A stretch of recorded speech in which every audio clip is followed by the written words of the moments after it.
שלום לכם בני ישראל היקרים, מדבר אליכם המשיח שלכם שוב פעם.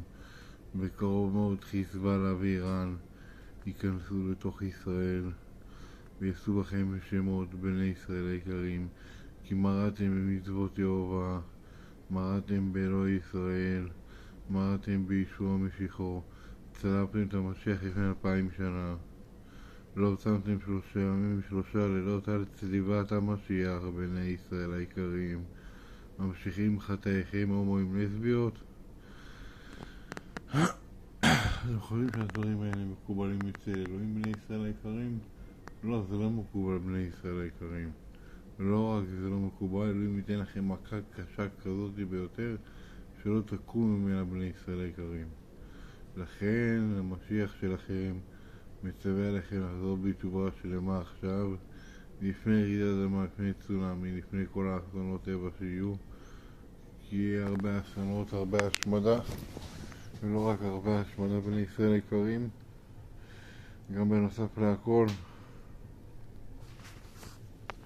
אם לא תבנו את הבית המקדש השלישי תושמדו בני ישראל היקרים.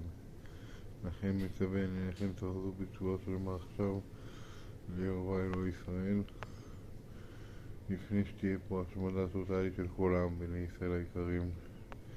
לכן כה אמר ירבה צבאות אלוהי ישראל, מרדתם במצוותיי, חוקותיי, מצוותיי ומצוותיי, מרדתם בבני ישוע המשיח, ולכן תקבלו עונש כפל כפליים, וכל העולם כולו יבר מהאטום, מאיראן, מצפון קוריאה בני ישראל היקרים. ולא רק במקומות האלה, גם בנוסף להכל אני רואה בני ישראל היקרים שהרבה דם יהיה בירושלים עיר הקודש ובכל המקומות, כי העדפתם את העולם הזה על פני העולם הבא בני ישראל היקרים. העדפתם את העולם הזה להיות הומואים לסביות, דתיים חילונים, במקום להיות עם צדיק נושע ביהודה בירושלים בני ישראל היקרים. לכן תושמדו בני ישראל היקרים. אבל נותן לכם הזדמנות לחזור בתשובה שלמה עכשיו, לפני שהרכבת תיסע. כל מי שיתפוס את הרכבת ינצל, מי שלא יתפוס את הרכבת לא ינצל בני ישראל היקרים. לכן אני אומר לכם, תחלקו את האוכל שלכם לשני אנשים, גם את האוכל, את הסיגרות, את הכל, תנו לעניים ובונים לאנשים נכים, תנו מעשר וצדקה מכספכם לאנשים עניים בני ישראל היקרים, וככה תנצלו. אין דרך אחרת בני ישראל להינצל, אין.